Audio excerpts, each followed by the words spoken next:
जादुई पीपल का पेड़। बहुत समय पहले रामगढ़ नाम का एक गांव था। रामगढ़ बहुत खुशहाल गांव था।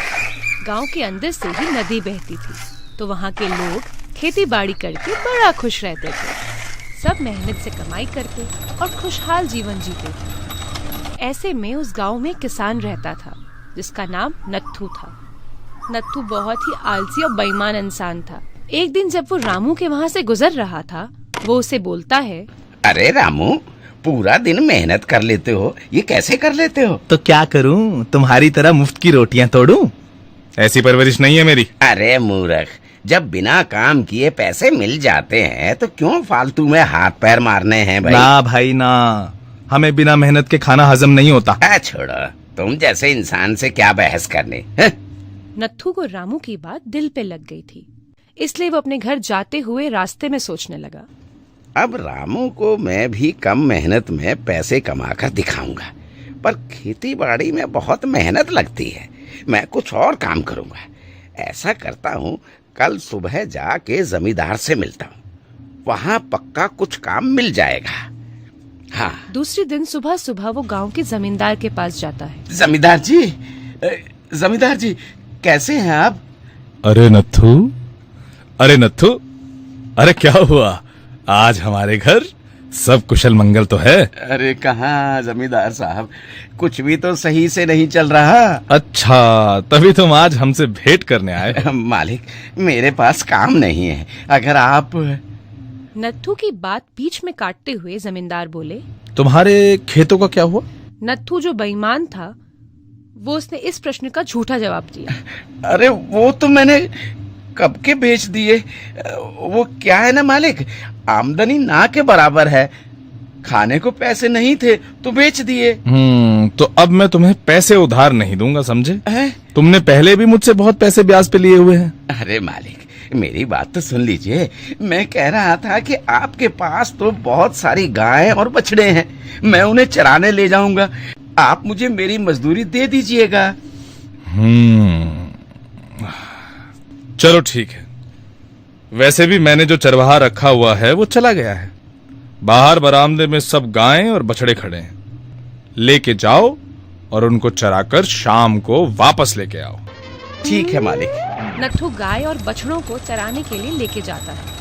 नत्थू बांसुरी बड़ी सुरीली बजा लेता था, इसलिए उसने बांसुरी बजाना शुरू कर दिया। कुछ दूर चलने के बाद उसने एक पशु व्यापारी को जमींदार की सब गायें और बछड़े को बेच दिया और अपने खेत में जाके खेती करने लगा। उसके पास बहुत से पैसे आ गए थे और वो अपने घर की ओर चला गया। शाम को नत्थू को ना देखकर जमींदार उसके घर गया। अरे ओ बेईमान, बाहर आ और मुझे बता, क्या किया तूने मेरी गायों का? कौन सी गायें जमींदार जी? आज सुबह तुम जिनको चराने के लिए ले गए थे वो गायें। क्या बात कर रहे हो जमींदार जी, मैं सुबह से अपने खेत में काम कर रहा हूँ। मेरे पड़ोसियों को पूछ लीजिए, आपकी गायों का मुझे कुछ पता नहीं है।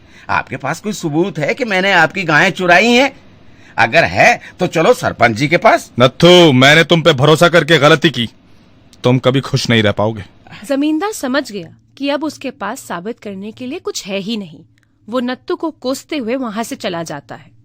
नत्थू अपने घर के अंदर जाके खुद से बोला, आज तो बहुत पैसे मिल गए।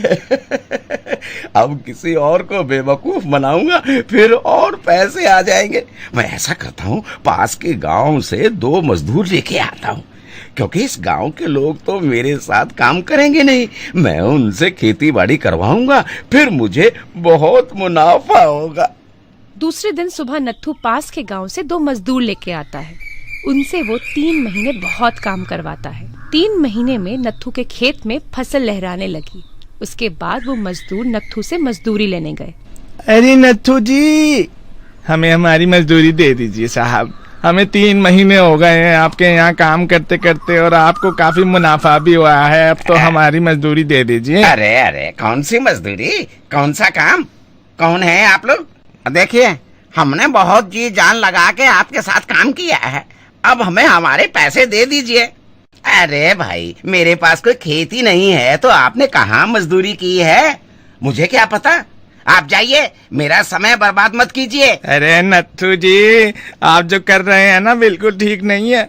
हमको आपके गांव वालों ने सावधान किया था पहले ही कि आपके साथ काम न करें, लेकिन अब क्या करें, हम ठहरे मजदूर लोग लालच में आ गए। खैर, अब जब आप मान ही नहीं रहे हैं तो आपको भुगतना तो पड़ेगा। ये बोल के दोनों मजदूर वहां से चले गए। नत्थू ने उसकी बातों पे गौर नहीं किया और जाके सो गया। तब उसे एक सपना आया। सपने में उसके सामने एक देवी प्रकट हुई जो उसे बोलती है, आपने अब तक बहुत बेईमानी की है, बहुत लोगों को ठगा है। अब से जब भी आप बेईमानी करेंगे तो ये जो आपके घर के पास पीपल का पेड़ है, इसके पत्ते झड़ते जाएंगे और आपकी उम्र भी। जिस दिन इस पेड़ से सारे पत्ते झड़ जाएंगे उस दिन आप मर जाएंगे। जब वो दूसरे दिन सुबह उठा, उसने देखा कि पेड़ पे से आधे पत्ते झड़ गए हैं, पर अभी भी पेड़ हरा भरा लग रहा था। नत्थू ने सोचा, अभी तो बहुत पत्ते हैं इस पेड़ पे, और अपनी बेईमानी का काम उसने नहीं छोड़ा।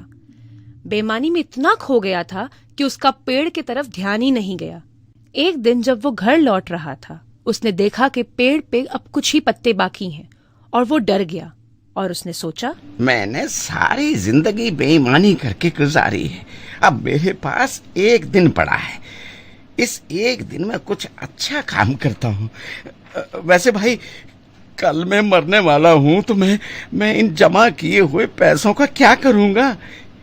एक काम करता हूँ, मैं उस जमींदार को उसके गायों के पैसे दे देता हूँ और उन मजदूरों को उनकी मजदूरी। ये सोच के नत्थू अपने घर से पेटी में रखे हुए सारे पैसे निकाल के जमींदार और मजदूर को दे देता है और कुछ पैसों से खाना खरीद रास्ते के गरीब बच्चों को खिलाता है। और आज उसे ये सब करके बड़ी खुशी हो रही थी। मैं कितना अच्छा महसूस कर रहा हूँ। काश मैंने बेईमानी की ही नहीं होती तो मैं आज मरता नहीं। चलो अब घर चल के मरने का इंतजार करते हैं। चलो भाई। जैसे ही नत्थू घर पहुंचता है, वो देखता है उस पीपल के पेड़ पे फिर से पत्ते आ गए हैं। नत्थू खुश हो गया। उसे बात समझ आ गई थी, अगर अब भी वो बेईमानी करता रहेगा तो वो जी नहीं पाएगा। उसने बेईमानी छोड़ के हमेशा के लिए अच्छाई का रास्ता अपना लिया। तो प्यारे बच्चों, हमें इस कहानी से ये सीख मिलती है कि बुराई का फल हमेशा बुरा ही होता है।